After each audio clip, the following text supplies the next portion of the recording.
স্বাগতম বন্ধুসকল অসম প্ৰস্তুতি নামৰ চেনেলটিৰ তৰফৰ পৰা বন্ধুসকল আজি মই আপোনালোকৰ কাৰণে লৈ আহিছোঁ কেইটামান গুৰুত্বপূৰ্ণ প্ৰশ্নোত্তৰ যিকেইটা প্ৰশ্নোত্তৰ অসমৰ লগতে ভাৰতৰ লগত জড়িত আৰু এই প্ৰশ্নোত্তৰ কেইটা আপোনালোকৰ অসম পুলিচৰ এছআই এক্সামৰ কাৰণে গুৰুত্বপূৰ্ণ হ'ব পাৰে তো বলক বন্ধুসকল আৰম্ভ কৰোঁ আজিৰ ভিডিঅ'টোৰ প্ৰথম কুৱেশ্যনটো হৈছে আহোমসকলৰ প্ৰথম ৰাজধানী ক'ত আছিল আহোমসকলৰ প্ৰথম ৰাজধানী ক'ত আছিল ইয়াৰ এনসাৰটো হৈছে চৰাইদেউ শৰাইঘাটৰ ৰণ কিমান চনত হৈছিল শৰাইঘাটৰ ৰণ কিমান চনত হৈছিল এনসাৰটো হৈছে 1671 1671 খ্ৰীষ্টাব্দত শৰাইঘাটৰ ৰণ হৈছিল যোগ দিৱস কেতিয়া পালন কৰা হয় যোগ দিৱস কেতিয়া পালন কৰা হয় এনসাৰটো হৈছে 21 জুন তাৰিখে যোগ দিৱস পালন কৰা হয় কছাৰীসকলৰ শেষ ৰজাজনৰ নাম কি আছিল বাৰু এনসাৰটো হৈছে গোবিন্দ চন্দ্ৰ কছাৰীসকলৰ শেষ ৰজাজনৰ নাম আছিল গোবিন্দ চন্দ্ৰ আৰ্য সমাজ কোনে প্ৰতিষ্ঠা কৰিছিল আৰ্য সমাজ কোনে প্ৰতিষ্ঠা কৰিছিল এনসাৰটো হৈছে স্বামী দয়ানন্দ সৰস্বতী স্বামী দয়ানন্দ সৰস্বতীয়ে আৰ্য সমাজ প্ৰতিষ্ঠা কৰিছিল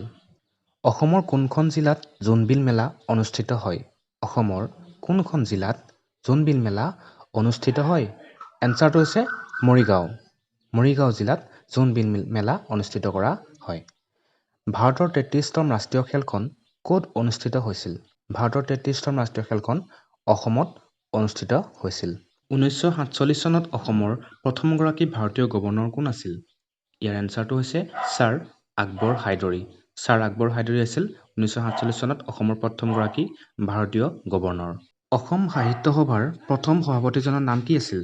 অসম সাহিত্য সভাৰ প্ৰথম সভাপতিজনৰ নাম আছিল পদ্মনাথ গোহাঁই বৰুৱা কেতিয়ালৈকে ইংৰাজসকলে বৰ অসম শাসন কৰিছিল কেতিয়ালৈকে ইংৰাজসকলে বৰ অসম শাসন কৰিছিল এনসাৰটো হৈছে 1826 চনৰ পৰা 1947 চনৰ পৰা ইয়াত বন্ধুসকল আৰু এটা কুৱেশ্যন যুক্ত হ'ব পাৰে বা এনেকুৱা সুধিব পাৰে যে ইয়াণ্ডাবু সন্ধি কেতিয়া হৈছিল ইয়াণ্ডাবু সন্ধি হৈছিল কেতিয়া 1826 চনত আৰু তেতিয়াৰ পৰা ইংৰাজসকলে বৰ অসম শাসন কৰিবলৈ আৰম্ভ কৰিছিল অসম আৰক্ষীৰ মুখ্য কাৰ্যালয় ক'ত আছে অসম আৰক্ষীৰ মুখ্য কাৰ্যালয় আছে উলুবাৰীত ফিল্ম ফেয়াৰ বঁটা লাভ কৰা প্ৰথম অসমীয়া কোন আছিল এনসাৰটো হৈছে বিজয় চৌধুৰীদেৱে প্ৰথমবাৰৰ কাৰণে এজন অসমীয়া হিচাপে ফিল্ম ফেয়াৰ বঁটা লাভ কৰিছিল 1969 চনত কিমানটা বেংক ৰাষ্ট্ৰীয়কৰণ কৰা হৈছিল 1969ত 14টা বেংক ৰাষ্ট্ৰীয়কৰণ কৰা হৈছিল অসমৰ কোনখন জিলাত দৌল উৎসৱ ডাঙৰকৈ উদযাপন কৰা হয় অসমৰ কোনখন জিলাত বাৰু দৌল উৎসৱ ডাঙৰকৈ উদযাপন কৰা হয় ইয়াৰ এনসাৰটো হৈছে বৰপেটা চন্দ্ৰযান 2 কোনটো ৰকেটৰ মাধ্যমত প্ৰেৰণ কৰা হয় চন্দ্ৰযান 2 আমাৰ ভাৰতীয় মহাকাশ সংস্থা ইছৰোই প্ৰেৰণ কৰিছিল এটা ৰকেটৰ সহায়ত আৰু সেই ৰকেটটোৰ নাম আমাক সোধা হৈছে ইয়াৰ এনসাৰটো হৈছে GSLV MK3 ৰকেটৰ সহায়ত চন্দ্ৰযান 2 নামৰ উপগ্ৰহটো প্ৰেৰণ কৰা হৈছিল গৌতম বুদ্ধৰ জন্ম ক'ত হৈছিল গৌতম বুদ্ধৰ জন্ম হৈছিল বিহাৰৰ লুম্বিনী নামৰ ঠাইখনত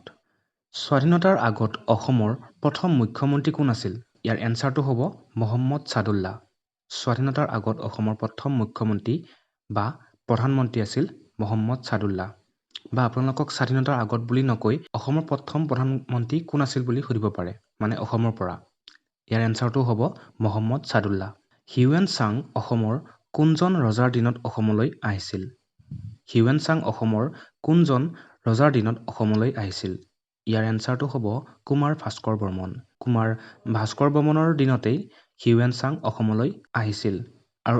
এগৰাকী চীনা পৰিব্ৰাজক আছিল চিপকো আন্দোলন কাৰ নেতৃত্বত পৰিচালিত হৈছিল এনসাৰটো হৈছে সুন্দৰলাল বহুগুণাৰ নেতৃত্বতেই চিপকো আন্দোলন পৰিচালিত হৈছিল বন্ধুসকল একেবাৰে শেষৰ কুৱেশ্যনটিলৈ আহিছোঁ কুৱেশ্যনটো হৈছে এটা ইজি কুৱেশ্যন বাট ইম্পৰ্টেণ্ট হয় ভাৰতৰ সংবিধানৰ পিতামহ